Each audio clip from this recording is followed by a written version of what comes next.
சூழத்தான் செய்யும். அவ்வளோதான். அந்த பொண்ணுக்கு நடந்ததை நியாயப்படுத்தவே முடியாது.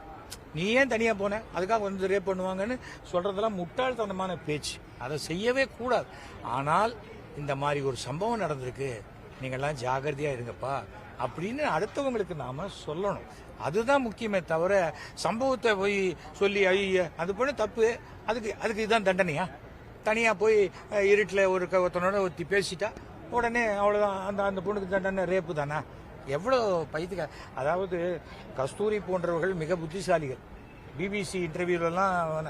ஆனால் என்ன ஆயிடுச்சு, அந்த மூளை வந்து பிஜேபிங்கிற ஒரு மதவாத கட்சிக்குள்ளே போனோன்னா மழுங்கி போச்சு.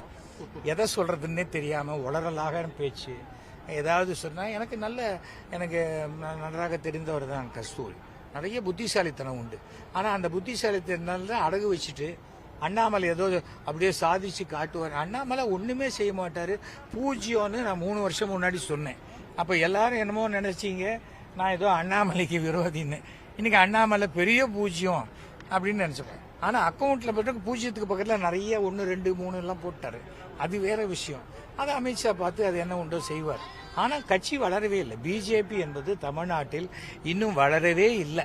சும்மா 10 பேரை சேர்த்து வச்சுக்கிட்டு அவன் வாங்கின 80 மார்க்கு 90 மார்க்கெல்லாம் வச்சுக்கிட்டு நான் வாங்கின